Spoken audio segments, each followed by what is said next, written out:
Hello my dear friends, welcome to S class education. कसे आहात सगळे? मस्त मजेत. सो आज आपण पाहतोय 12th स्टँडर्ड इंग्लिश रायटिंग स्किलमधील सगळ्यात महत्त्वाचा इझी टॉपिक, तो म्हणजे ड्राफ्टिंग व्हर्च्युअल मेसेज. सो या क्वेश्चनमध्ये तुम्हाला काहीतरी असं लिहून दिलेलं असतं, काहीतरी एक मेसेज किंवा छोटीशी स्टोरी दिलेली असते आणि तुम्हाला त्याचा एक मेसेज बनवायचा असतो. कसा? Let us see. सगळ्यात पहिली गोष्ट आहे ती म्हणजे मेसेज नीट रीड करायचंय, कारण डिपेंडिंग अपॉन दॅटच तुम्हाला छोटासा मेसेज बनवायचा आहे. सो फर्स्ट ऑफ ऑल आपण ते जे काही दिलंय ते रीड करूया. इन्स्ट्रक्शन्स रीड करूया. So okay. So Rajat comes home from school and finds the door locked. Okay. So Rajat घरी आलाय आणि त्याला कळतं की डोअर लॉक आहे. Since he has a duplicate key, he enters and finds a note of his mother kept on the table. So आता अर्थात त्याला एक नोट सापडली, म्हणजे आपल्याला जो काही मेसेज लिहायचा आहे तो आता या नोटमध्ये असणार आहे, हे आपल्याला कळलं पाहिजे. कॉमन सेन्स आहे. So in it she explains that she had to rush to the hospital with Mrs Manohar, their neighbour, who had met with an accident. So त्या नोटमध्ये त्याने तिने त्याच्या आईने काय लिहिलं रजतसाठी, की मला अर्जंटली जावं लागते हॉस्पिटलमध्ये आपल्या शेजाऱ्यांबरोबर, ज्या की आहेत मिसेस मनोहर. ठीक आहे. So she has also written that she should have the rice and curry kept on the dining table for lunch. आईच ती, त्याच्यामुळे आईने सगळ्यात आधी जेवणाचा विषय काढलेला आहे आणि आई म्हणते की लंचसाठी जे काही आहे करी आणि राईस वगैरे ते सगळं मी डायनिंग टेबलवरती ठेवलंय. He could heat the food in the microwave oven if he wants. जर त्याला हवं असेल तर त्याने ते अन्न जे आहे ते ओव्हन मधून गरम करून घ्यावं. But he should be very careful while handling the switch. पण ते स्विच हँडल करताना त्याने काळजी घ्यावी. सो आईने साधारणतः सगळ्यांच्या आयांप्रमाणे काळजी करून ते सगळं नोटमध्ये लिहिलंय. आता ही जी नोट आहे तर ती आईने रजतला दिलेली आहे किंवा रजतसाठी ठेवली आहे. बेसिकली दिली नाहीये, रजतसाठी ठेवलेली आहे. तर तुम्हाला ही नोट कशी असेल हे लिहायचंय. तुम्हाला डेटा कळलाय काय असला पाहिजे.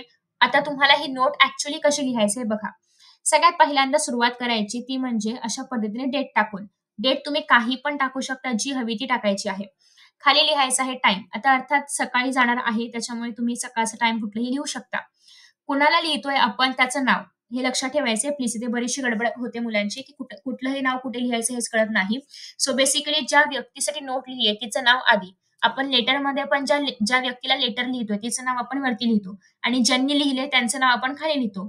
सिमिलरली ज्या व्यक्तीला आपण नोट लिहितोय रजत, त्याचं नाव वरती पाहिजे आणि ज्यांनी नोट लिहिलंय म्हणजे त्याची आई, तिचं नाव खाली पाहिजे.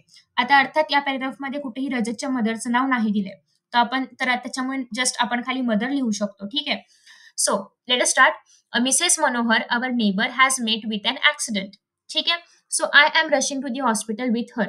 सो बेसिकली जेव्हा तुम्ही नोट लिहिणार, ट्राय करायचे की नोट जी असेल तर ती सिम्पल प्रेझेंट टेन्समध्ये किंवा कंटिन्युअस प्रेझेंट टेन्समध्ये असेल.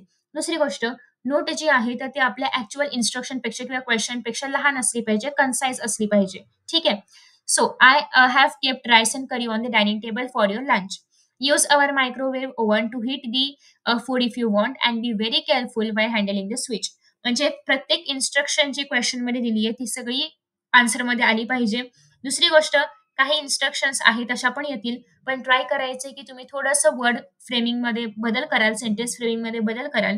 दुसरी गोष्ट अशी आहे की लिहिताना शक्यतो हे प्रेझेंट कंटिन्युअसमध्ये वगैरे लिहायचे, प्रेझेंट टेन्समध्ये किंवा सिम्पल पास्टमध्ये लिहायचे, कारण आत्ताच लेटर लिहिलंय, खूप दिवस नाही झाले लिहून. सो एक तर सिम्पल पास्टमध्ये, प्रेझेंट कंटिन्युअसमध्ये किंवा सिम्पल प्रेझेंटमध्ये लेटर लिहायचे. आणि अगदीच फ्युचर टेन्समध्ये काही सांगितलं असेल की जेवल्यानंतर भांडी वगैरे घासून ठेव, ठीक आहे. सो अशा पद्धतीने तर त्यावेळेस तुम्हाला सिम्पल फ्युचर टेन्स यूज करायचा आहे.